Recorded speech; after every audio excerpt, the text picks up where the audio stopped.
Bismillahirrahmanirrahim. We have the lab number 10 of micro and embedded systems, in which we have to study the PWM, means pulse width modulation. So first of all, we have to know what is PWM. Pulse width modulation is used to control the digital outputs using analog, and it is used to control the motors on a robot. So basically, by using the PWM, we are controlling the speed of DC motors to control our robots. PWM modes: wave generating using fast PWM and using phase corrected PWM. So there are two modes of a PWM. There are fast PWM and phase corrected medium. So these are the examples of a robot that, and we are going to control that robots using PWM. So in this lab we will study the PWM model controlling using the Arduino, and study the pins that are used in PWM. So this is the wave example, and duty cycle of a PWM means 25% DC cycle, means this wave is on for the 25% and remains off for this 75%. And when half power is used, means 50% DC, 50% is now used, and 50% is off, and means 75%. And full power DC means now it is 1 for 100%. So these are the waves that we can generate using the PWM, and we can get the power if we want full power, half power, 1 by 4 power using the PWM. So in PWM we have the registers TCCR0A and TCCR0B. In TCCR0A we have the following: more resistor and TCCR0B. Now these are the modes of PWM: normal mode, phase corrected PWM, and other PWM modes. Now these are the values of the WGM01 and WGM02, and by using the controlling the values of this register, we can set the mode of a PWM. If we have to use the phase corrected PWM, so we have to use the WGM 000102 and if we have to use the fast PWM, so we have to use the 011 on the WGM in TCCR0A and in TCCR0B. After that, now you see that these are the registers of PWM also. In TCR0B, if we have to use the fast PWM, then the COM0A1 and COM0A0. Then if we have to normal operation, then we have to set the COM0A1 0 and COM0A0 also 0. And for the reserve mode, but we are not going to use the reserve mode in this lab, so we are not going to see it. And if we have to clear the OC0 in compare match and set 0 0 at top, so we have to set the COM0A11 and COM0A0 on 0 0. And we are going to use the fast PWM in 1 1, then we have to set the COM0A1 1 and COM0A0 also 1. And in the phase corrected PWM, COM0A1 0 0 and 0 1, and if we set the COM0A1 1 and COM0A0 0, then clear C0 on compare match when up counting. So we are going to use these registers in a PWM. Now I'm going to show you the task 1, in which we have to control the LED light using a PWM.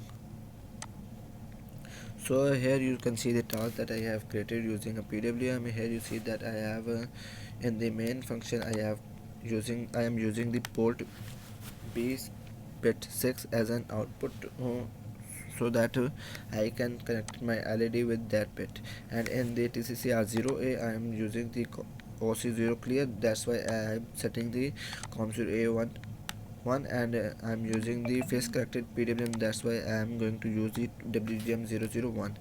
And no prescaler mode, that's why I have used the TCR0B going to 0x01 means no prescaler. And in the while condition, you see that I have given the value of OC0A0 and then do function delay call, and OC0A plus equals to 40 means the OC0A value increment with the 40 every time this loop executes. And then I'm going in the value of OC0A less than 200 means this value will increment from 0 and goes up to 200, means the maximum value of our PWM is 255, but here I am using the value that is maximum, that is 200. From 0 to 200 my LED will blink. So in this task my LED will blink slowly and until the value of OC0A becomes 200.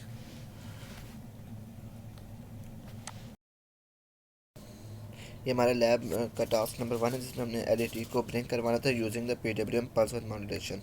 जिसमें हमने LED की blinking को control करना था PWM के through, कम कम ऐसा करके। हमारी सिमुलेशन है जिसमें हमारी एलईडी ग्लो कर रही है, और ये हमारा हार्डवेयर जिसमें एलईडी ऐसा ऐसा ग्लो कर रही है।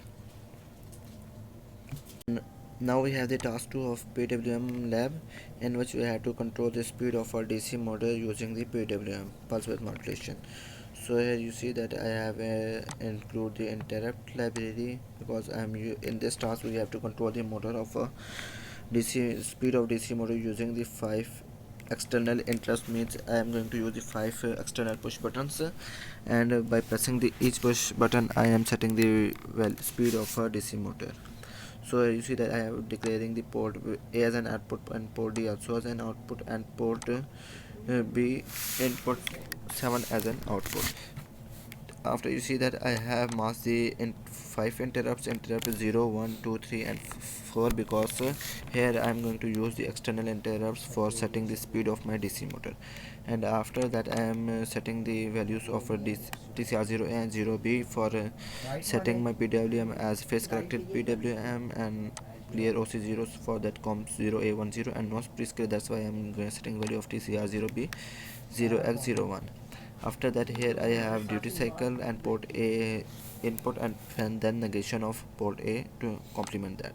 After you see that I have used the 5 interrupts from 0 to 4, that's why now I have to call the function of these interrupts one by one. Now when the interrupt 0 is called, means the our first push button, that is push button 0 is pressed, then duty cycle of my motor is 20. And then when interrupt 1 is called, means second push button is called, then duty cycle of motor is 170. And then when the interrupt 2 is called, the speed of motor is 190, and so on. Then when interrupt 3 is fourth push button is called, then the speed of motor is 220, and finally when the last push button is called, the speed of motor will become 250. So in this task we are controlling the speed of a DC motor using 5 external push buttons, and these push buttons are acting as an interrupt. Now I am going to show you the protest simulation of this task. Here you see that I have used the Atmega 2560, and this is the L298 motor driver module using, and DC motor is connected to it. And here you see that I have connected the 5 push buttons, IO21 to IO2. Each push button is acting as an external interrupt, and here you see that I have connected 5 pull-up resistors connected to the 5 DC source and connected to the push button. Now when I am going to simulate this, now I am going to run the simulation of this task. Here I have simulated. Now you see that the stopper is stop, because I am not giving any interrupt. Now when I am press the push button 1, the duty cycle will be 20. You see that now the motor starts to rotate, but this duty cycle is very low, that's why speed is still very slow. Now I am going to increase the speed. The external push button, now motor speeds up, but is also dead. Now the third push button, this motor speeds up, increase. The motor speed is increasing whenever I am giving the external interrupt push button. And now the fifth push button and motor speed is increased to the maximum that I have given this. Now you see that by using by pressing these 5 push buttons, I am increasing the speed of my DC motor using the PWM, and each external push button is acting as an interrupt. So this is the task 2 of my PWM lab of micro and embedded systems, in which we have to control the speed of a DC motor using PWM and external push buttons, and each push button is specific for the speed of a DC motor. So this is the lab 10 of PWM of embedded systems. ये हमारी PWM मेरी lab है, जिसमें last class में हमने वो LED को control किया था। इसमें हम मोटर को कंट्रोल कर रहे हैं, और ये जो है मोटर की स्पीड जो है वेरिएबल है। इसका हमने सामने ऑसिलोस्कोप रखा है, और हमने इसके एनेबल मोटर ड्राइवर की एनेबल की पिन यूज़ की है। बेसिकली रन टाइम कोड पे हमने इनिशलाइज कराई थी OCR की वैल्यू। ये भी वहाँ से कांस्टेंट हमारे पास वेव फॉर्म जनरेट कर रहा है। अगर हम वहाँ वैल्यू चेंज करेंगे तो डेफिनेटली इसका PWM भी चेंज होगा।